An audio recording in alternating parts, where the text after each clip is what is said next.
Welcome to Say What? Sage Advice.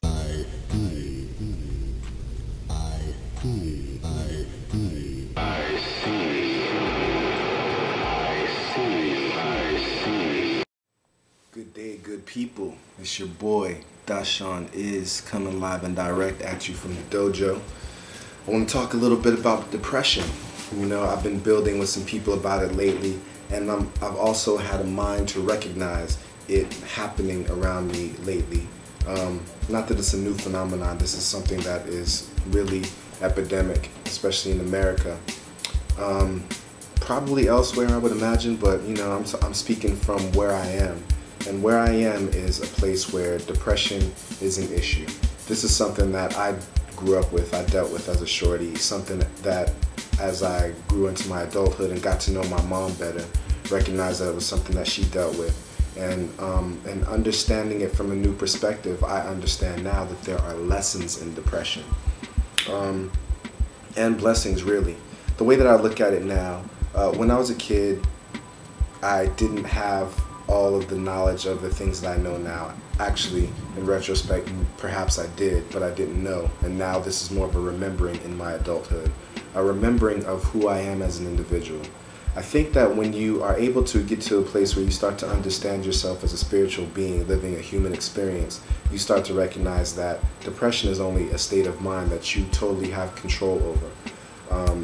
And unless you are able to go to a psychiatrist, a psychologist, speak to a counselor or something of that nature, it's not something that you're really going to know. It doesn't just fall out of the trees. This knowledge isn't happenstance unless and until you are able to go within and start to get to know yourself as an individual, and which is what I did, because I never had the benefit to go to talk to somebody about this kind of stuff. So it's something I basically had to figure out on my own.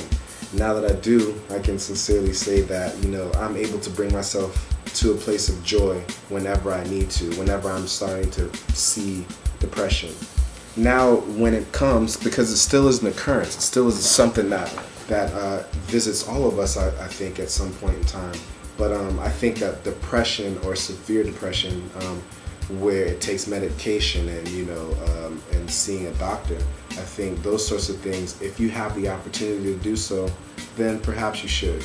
I'm not a big advocate of drugs, that stuff that they advertise on television. I'm not really with that. I'm more on the holistic side of things, and I think that in self-knowing you can get to a place where you can recognize that you have the control to deal with that. But what I want to share with people that I've learned for myself is that there are lessons in this depression. When we come across things that are difficult for us to deal with, we have some choices. We can either lay down and wallow in the muck of the mire, get stuck in that place, that dark space, and not see the light, or we can find different ways to bring ourselves to that light. But the depression is there because we are lacking a connection to our inner selves, our truest self, our higher power. When we have that connection and you know what God is for you in your life, you know, higher power, Jehovah, however you want to witness this phenomenon, when you recognize that connection for yourself, you realize that you have total control over how you view life situations. I think that depression is a mechanism of ego. Ego has the ability to keep us bouncing between the past and the future. Depression generally, not generally, but in times comes from something that happened before and we are stuck in it and we're still dwelling on it, or something that we're afraid might happen in the future and we're stuck on that. And it goes the same way for good things.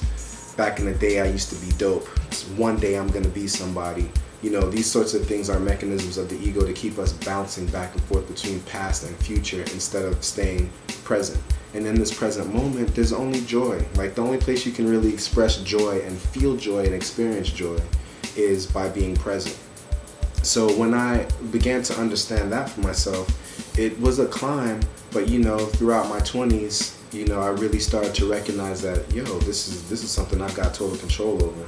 And that I'm not saying this to you to say that you should forget about going to see a doctor, because again, if a counselor would be beneficial to you and you feel like you've got the ability to make that happen, by all means.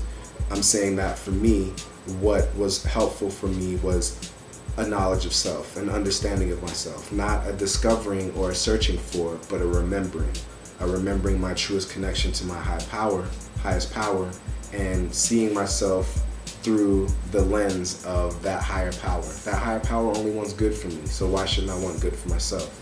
Keeping that in mind, I stay focused on the things that I want, and I take my mind off of what I don't want.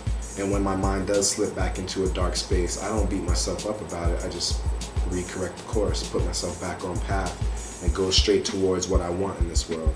The more that I do that, the more my esteem built up in my 20s, the more my knowledge of self got more sharp, and the more present I become. And the more present I become, it's like it's a self-fulfilling sort of thing. The more on point you are, the more on point you become. So, I just wanted to share that with some people, because I know that during these so-called economic crises, and during a time of loss in our families, and just everyday life stuff, it has the ability to take you off your path, man, and it takes you to a dark space. And what I'm here to tell you is I'm living proof that you can come out the other side. It's not that difficult once you stop calling it difficult. Once you start to understand that you've got that ability, then if you're a person who needs counseling, if you keep your mind on, I'm having counseling, this is going to work for me, that's a path I want to take, I promise you, you're going to get there eventually. But stay up. Keep your mind focused on the things that you want, and understand that joy is in your total control. It's all in your hands. God bless. Be well. Dashawn is signing off. Keep that crust off the third eyelid so you can see clear. Easy.